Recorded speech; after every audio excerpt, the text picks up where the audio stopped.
আসসালামু আলাইকুম। আজকে আমি আপনাদের সিম্পলের মধ্যে লেস দিয়ে একটি পায়জামার ডিজাইন তৈরি করে দেখাবো। আশা করি ডিজাইনটি আপনাদের ভালো লাগবে। এই ডিজাইনটি তৈরি করার জন্য আমি ২ ভাঁজ করে একটা কাপড় লম্বায় নিয়েছি ১০ ইঞ্চি এবং পাশে ৪ ইঞ্চি নিয়ে নিয়েছি। এরপর কাপড়টাকে এভাবে কোনাকুনি ভাঁজ করে একদম কর্নার দিয়ে একটা সেলাই দিয়ে দিব। ছবিটিতে আপনারা পায়জামার নিচে যে ডিজাইনটা দেখতে পেয়েছিলেন সেই ডিজাইনটা তৈরি করছি। তো এক পাশে এই সেলাইটা দেওয়ার পর আরেক পাশ থেকে একইভাবে সমান করে কোনাকুনিভাবে ভাঁজ করে নিয়েছি। এরপর আবার ওই পাশে একদম কর্নার দিয়ে সেলাইটা দিয়ে দিয়েছি। দুই পাশ থেকেই সমান করে ভাঁজ দিলে এই ক্রস ডিজাইনটা একদম মাঝে হবে। এরপর এই সেলাইগুলো দেওয়ার পর ২ ইঞ্চি গ্যাপ রেখে আমি আরেকটা সেলাই দিব। এইসব ডিজাইনের ক্ষেত্রে প্রত্যেকটা স্টেপে যদি মেপে মেপে সেলাই দেওয়া হয় তাহলে ডিজাইনটা সব দিকে সমান হয়ে সুন্দর হবে। এজন্য আমি প্রত্যেকটা স্টেপে মেপে মেপে নিব, তাহলে এই ডিজাইনের প্যাটার্নটা একদম পারফেক্ট আসবে। তো এই তো আমি কিন্তু একটা সেলাই এই পাশে দিচ্ছি আর একটা ওই পাশে দিচ্ছি, মানে প্রত্যেকটা স্টেপে একবারে ক্রস ডিজাইনটা করে নিচ্ছি। তো এই ডিজাইনটা করার জন্য একটু সুন্দরভাবে সাবধানে সেলাই দিতে হবে, যেন সেলাইটা একদম কর্নার দিয়ে সুন্দর সমান হয়ে যায়। তো একই স্টেপ ফলো করে করে আমি পুরোটা পায়ের যতটুকু লাগে, মানে আপনাদের পায়ের মোহরের মাপ অনুযায়ী ততটুকু আমি সেলাই করে নেব। এই তো আমার একটা পায়ের জন্য যে ডিজাইন করেছিলাম এটা প্রায় শেষের দিকে।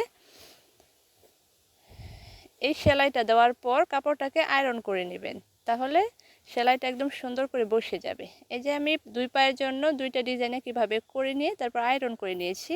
এবার এই কাপড়টাকে পায়জামার নিচে বসাতে হবে। জাস্ট কাপড়টাকে মানে ডিজাইনটা নিচে ডিজাইনটা এভাবে উল্টা করে ধরে এর উপর দিয়ে একটা সেলাই দিয়ে দিচ্ছি।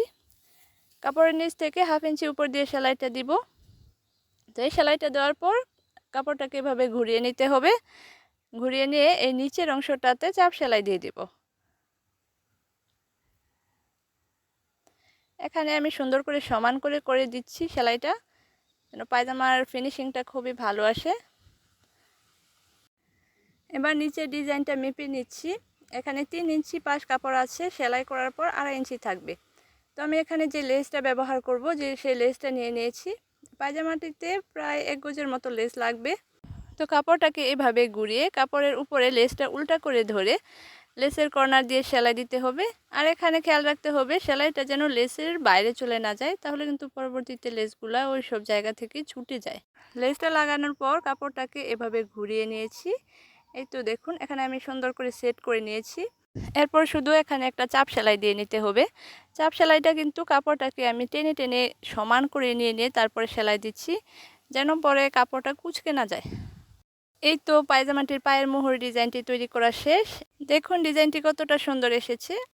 আপনারাও চাইলে সিম্পলের মধ্যে এরকম সুন্দর পায়জামার ডিজাইন তৈরি করতে পারেন। সাথে একটু লেস দিলে তো ডিজাইনটা আরও বেশি ফুটে ওঠে। তো ডিজাইনটি আপনাদের কাছে কেমন লেগেছে অবশ্যই কমেন্ট করে জানাবেন। এরকম সুন্দর সুন্দর আরও ডিজাইন ভিডিও পেতে আমার চ্যানেলটি সাবস্ক্রাইব করে রাখবেন।